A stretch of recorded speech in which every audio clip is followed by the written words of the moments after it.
Enal untuk menyampaikan poin-poin penting di hasil penelitian saudara. Kan di share screen ininya PPT-nya. Baik, Pak. Sudah. Ya, sudah. Assalamualaikum warahmatullahi wabarakatuh. Waalaikumsalam.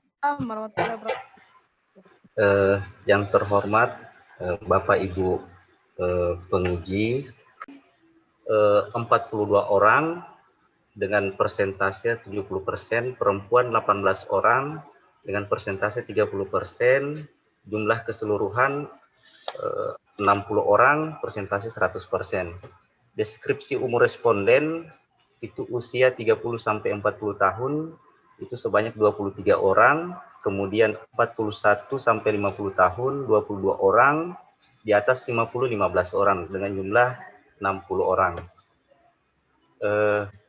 Kemudian deskripsi pendidikan formal responden, pendidikan terakhir S1 sebanyak 45 orang, S2 sebanyak 50 orang, total jumlah 60 orang. Deskripsi masa kerja responden 1 sampai 5 tahun itu 8 orang, 6 sampai 10 tahun 37 orang, 11 sampai 20 tahun 15 orang dengan jumlah 60 orang. Deskripsi variabel ini mengenai hasil penelitian, Pak, di mana variabel X1 saya kejelasan sasaran anggaran, di mana indikator itu spesifik, terukur, menantang tapi realistis, kemudian yang ketiga berorientasi pada hasil akhir, dan yang keempat memiliki batas waktu.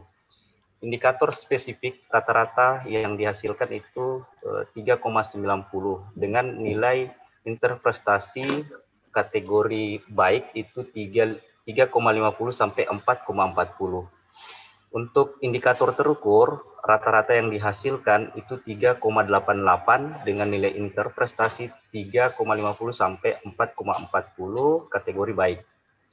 Menantang tapi realistis, rata-rata indikator yang dihasilkan 3,90 nilai interprestasi 3,50 sampai 4,40 kategori baik. Berorientasi pada hasil akhir dengan nilai rata-rata 3,23, nilai interprestasi 2,50 sampai 3,40 kategori cukup baik.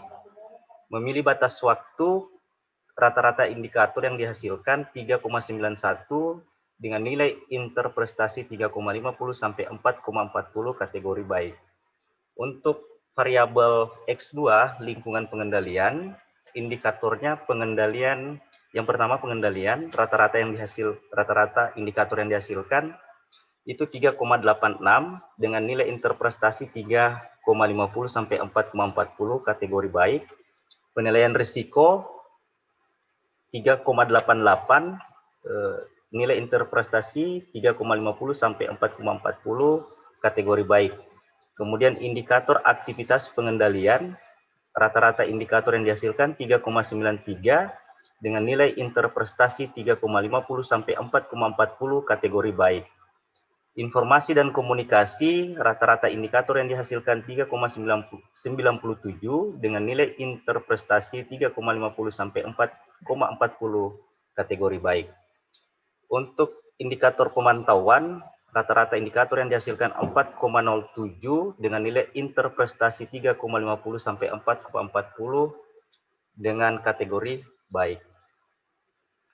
Kemudian variabel yang ketiga, akuntabilitas kinerja instansi pemerintah dengan indikator yang pertama perencanaan kinerja, rata-rata nilai indikator yang dihasilkan 4,01 dengan nilai interprestasi 4 sampai 5,00, kategori sangat baik. Kemudian indikator yang berikutnya pengukuran kinerja, rata-rata indikator yang dihasilkan 3,49 dengan nilai interprestasi 3,50 sampai 4,40 kategori baik. Pelaporan kinerja itu nilai yang dihasilkan rata-rata indikator 3,95 nilai interprestasi 3,50 sampai 4,40 kategori baik. Evaluasi internal nilai rata-rata indikator yang dihasilkan 3,82 dengan nilai interprestasi 3,50 sampai 4,40 kategori baik. Capaian kinerja rata-rata indikator yang dihasilkan 3,34 dengan nilai interprestasi 2,50 sampai 3,40 dengan kategori cukup baik.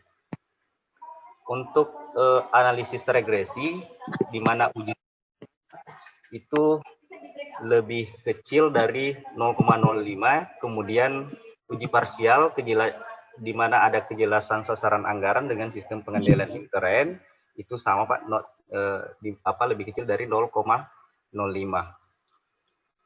Kemudian kesimpulan dari penelitian ini bahwa kejelasan sasaran anggaran dan sistem pengendalian intern berpengaruh positif dan signifikan terhadap akuntabilitas kinerja organisasi perangkat daerah Kabupaten Bombana. Kemudian yang kedua, kejelasan sasaran anggaran berpengaruh positif dan signifikan terhadap akuntabilitas kinerja organisasi perangkat daerah yang ada di Kabupaten Bombana. Yang ketiga, sistem pengendalian intern berpengaruh positif dan signifikan terhadap akuntabilitas kinerja organisasi perangkat daerah di Kabupaten Bombana. Saran untuk pelaksanaan dari penelitian ini ke depannya, yang pertama untuk meningkatkan akuntabilitas kinerja organisasi, diharapkan agar pegawai senantiasa berupaya meningkatkan kejelasan sasaran anggaran dalam upaya untuk mengetahui secara jelas outcome atau hasil yang harus dicapai pada setiap program dan kegiatan, dan dapat mempertanggungjawabkan hasil dari seluruh program atau kegiatan atau proyek yang telah dilakukan. Yang kedua, untuk peningkatan akuntabilitas kinerja organisasi, perlunya peningkatan lingkungan pengendalian agar jajaran pimpinan entitas memiliki komitmen terhadap integritas dan nilai etika. Kode etik tersebut secara periodik disosialisasikan pada seluruh personil. Terdapat prosedur kebijakan tertulis dalam penggunaan, pelatihan, promosi, dan penggajian pegawai. Hubungan pelaporan yang ada baik formal maupun informal, langsung maupun tidak langsung, telah dilakukan secara efektif, serta aset yang dimiliki entitas termasuk aset intelektual dan informasi dilindungi dari akses oleh pihak yang tidak bertanggung jawab. Mungkin demikian Pak yang dapat saya paparkan dari hasil penelitian saya. Mungkin saya kembalikan Pak ke Ketua Penguji. Demikian Pak. Assalamualaikum warahmatullahi wabarakatuh. Saudara Zainal Abidin yang telah memaparkan PPT-nya, PowerPoint-nya, ya. Di halaman 116 Pak. Coba Bapak buka.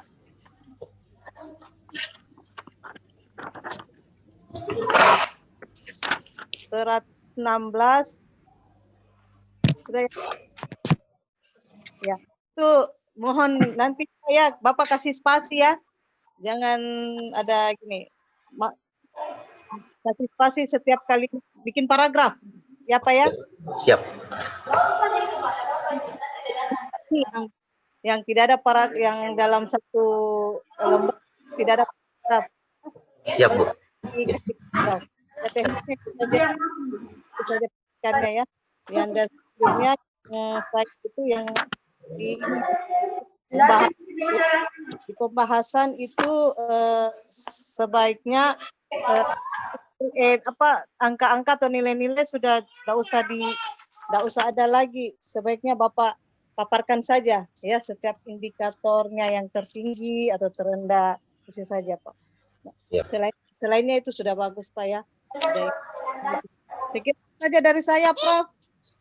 Baik, terima kasih. Ya. Dr. Wahyuniati. Ya. Masukannya, saya persilakan sekarang Bapak Dr. Sudirman Said. Terima kasih Prof. Pak Zainal Abidin. Ya Pak. Secara umum sudah bagus Pak ya. Hanya ada beberapa hal yang saya mau konfirmasi ya. Pertama terkait sampel Anda ya. 1 OPD 4 responden. Ya. Ya. Ya, siap. Kepala dinas, pimpinan OPD, sekretaris, bendahara, dan 1 pegawai penyusun anggaran.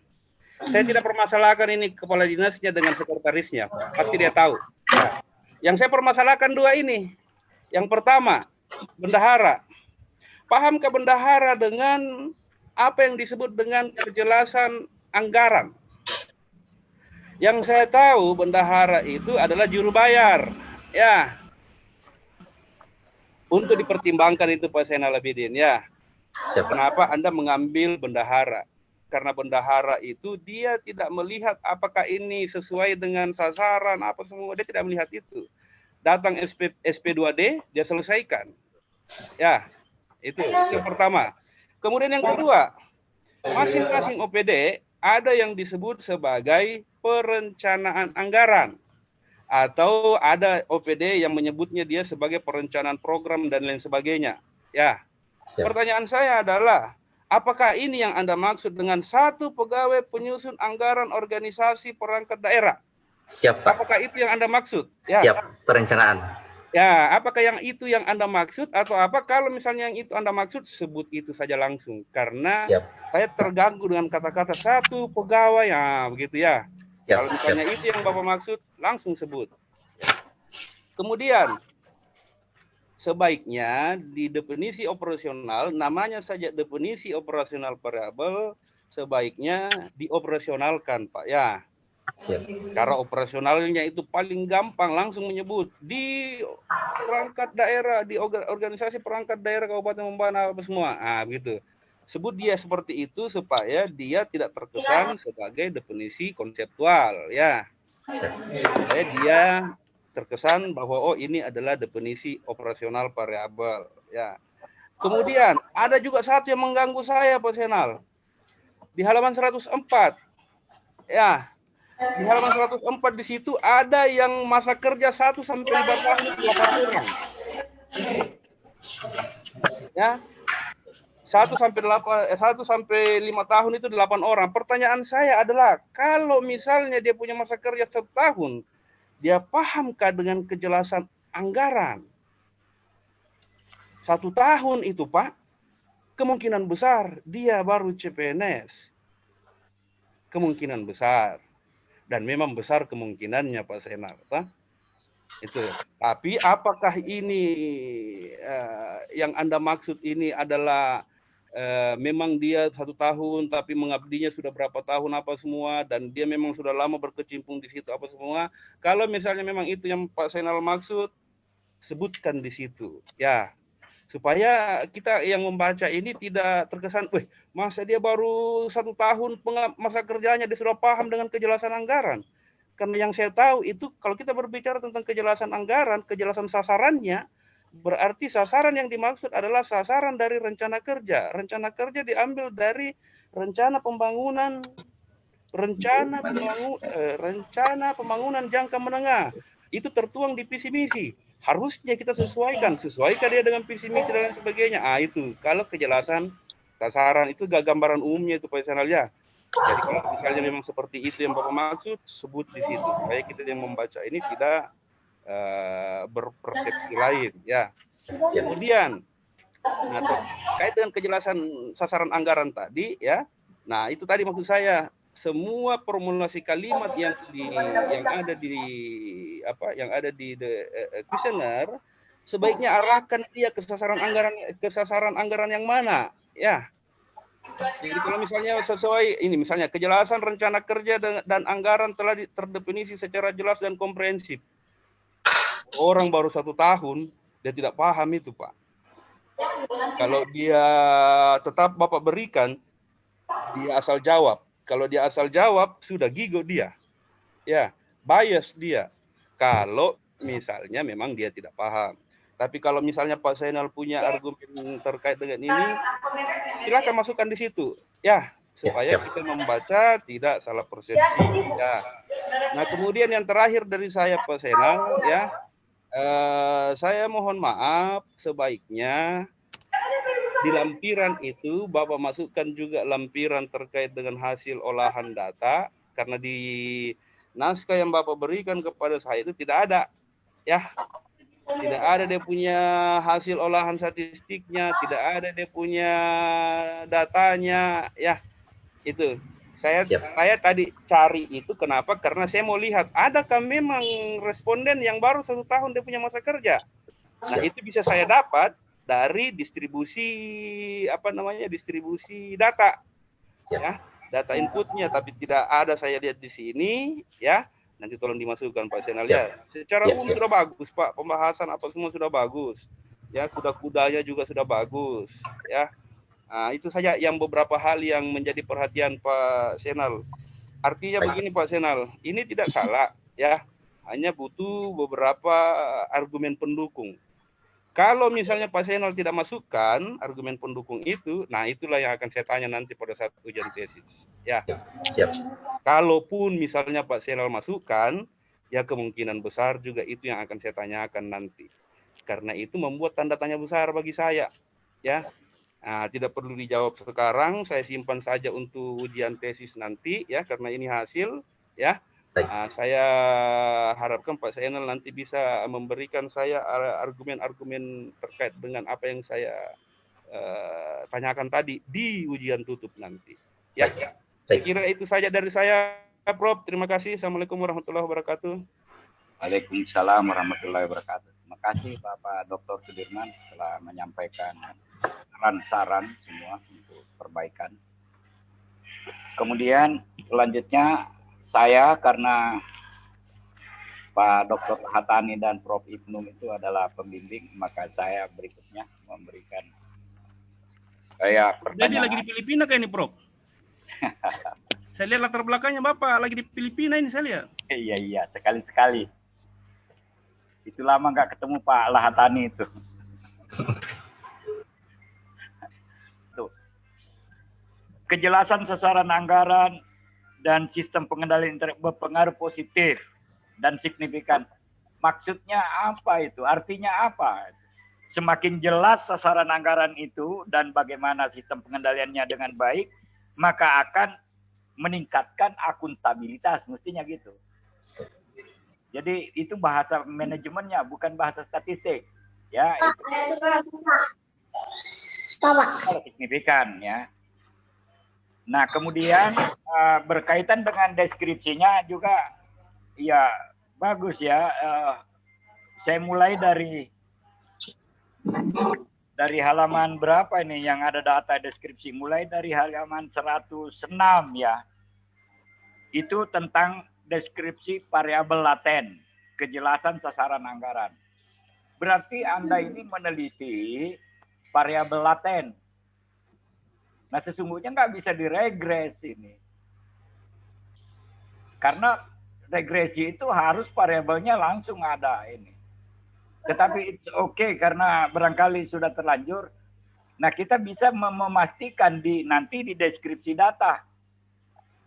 Kalau saya lihat misalnya indikator-indikator yang mengukur variabel laten kejelasan sasaran anggaran itu, maka yang perlu dijelaskan di situ adalah nilai atau skor yang di atas rata-rata saja. Nah, rata-rata totalnya itu adalah 3,76.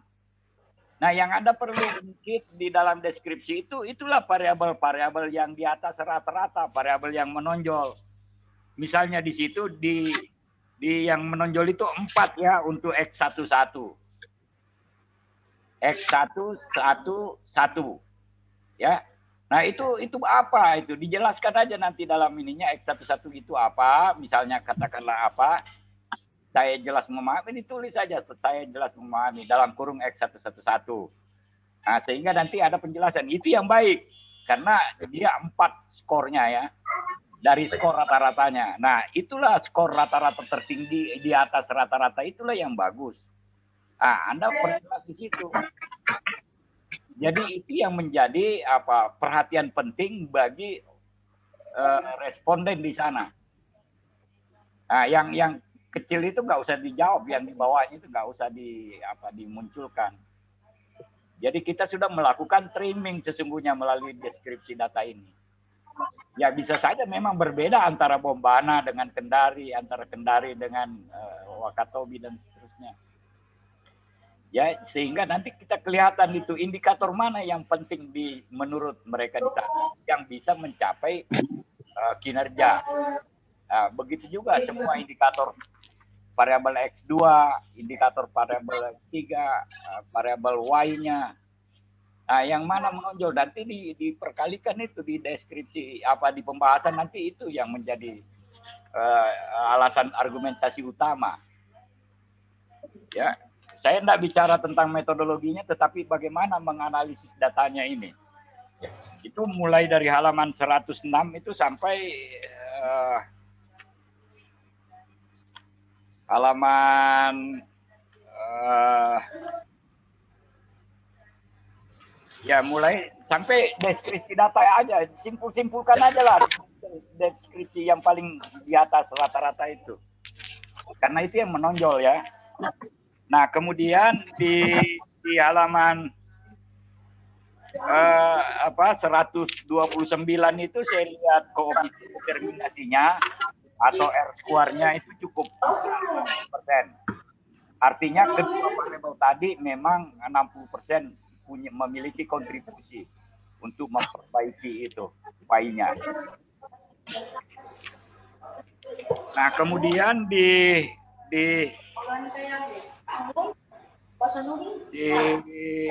hasil regresi parsial saya kira aman ya karena semua positif. Nah, hanya di pembahasan itu begini. Jadi kita mulai membahas itu perlu bahas itu hasilnya positif signifikan misalnya atau tidak signifikan. Kebetulan hasilnya signifikan.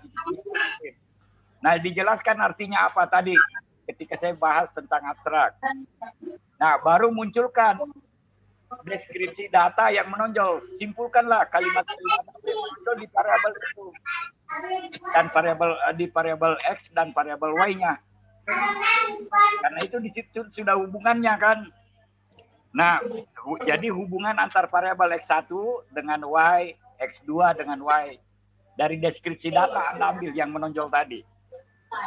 Nah, kemudian siapa tahu ada teori di situ. Teori anggaran misalnya atau apa, ya kemukakan teori anggaran itu. Nah, kemudian penelitian terdahulu. Ya, itu kira-kira. Nah, kemudian di saran saya tidak melihat saran itu yang ini kira-kira menurut saudara. Coba baca baik-baik itu manajemen keuangan daerah itu berkaitan dengan sistem itu. Barangkali ada variabel lain atau ada orang yang melihat selain variabel X2 itu yang menyebabkan Y tadi. Nah, itulah yang Anda sarankan. Siapa tahu misalnya berdasarkan penelitian yang juga melihat misalnya variabel Y-nya itu adalah akuntabilitas kinerja organisasi. Saya kira banyak penelitian ini e-book ini bisa Anda di Google aja dicari itu banyak. Anda bisa menjelaskan faktor-faktor itu. Karena nanti menjadi rujukan-rujukan di penelitian berikutnya. Ya, ini ada future research namanya. Sehingga bagus. Semakin baguslah. Saya kira itu dari saya. Selanjutnya saya persilakan Bapak Dr. Lahatani sebagai pembimbing. Prof, atas kesempatan yang diberikan kepada saya. Pertama-tama saya mengucapkan selamat kepada saudara Zainal Abidin sudah masuk di hasil ya. Jadi saudara Zainal tadi banyak sekali masukan dari Pak Ketua Penguji maupun dari penguji Pak Dr. Sudirman dan Ibu Wahyuniati maupun Pak Prof. Dedi. Dan saya juga sebagai penyidik masih banyak sekali saran-saran yang harus dilengkapi ya. Terutama tadi dari Pak Dr. Sudirman tadi, tolong dicatat itu Zainal. Karena di sini juga ini saya hanya menambahkan ya, belum ada di sini uji validitas, uji instrumennya belum ada, nanti tambahkan. Atau nanti ketemu saya lah pada kata kuncinya ketemu saya ya habis ujian ini supaya ambil koleksinya di draft saya sudah buatkan catatan-catatan untuk diperbaiki. Dan yang penting juga tadi dari Pak Dr. Sudirman itu di lampirannya, disusun lampiran itu Pak Senior. Lampiran 1 adalah lampiran instrumen, lampiran kedua itu kelas responden, lampiran ketiga tabulasi data hasil penelitian, lampiran 4 hasil uji validitas rehabilitasi instrumen, lampiran 5 hasil pengujian atau pengolahan. Nanti disusunnya, nanti diambil draftnya sama saya, catatan saya, sehingga bisa melengkapi tulisan ini. Dan mudah-mudahan bisa diselesaikan dalam waktu 1-2 hari ini, sehingga bisa ikut ujian sebelum tanggal 26. Itu harapan saya, karena tanggal 26 terakhir itu untuk wisuda September. Oke, saya kira itu dari saya. Selanjutnya saya serahkan ke Ketua Penguji Bapak Prof. Dedi Takdir. Makasih Prof. Ya, makasih Pak Dr. Lahatani. Selanjutnya saya persilakan Prof. Ibnu Hajar. Terakhir ini kepada Prof. Ibnu Hajar sebagai pembimbing. Ya, oke. Terima kasih, Prof. Enggak, saya tadi layani mahasiswa. Saya sebenarnya mengajar juga ini. Iya, baik, Prof. Silakan, Prof. Iya.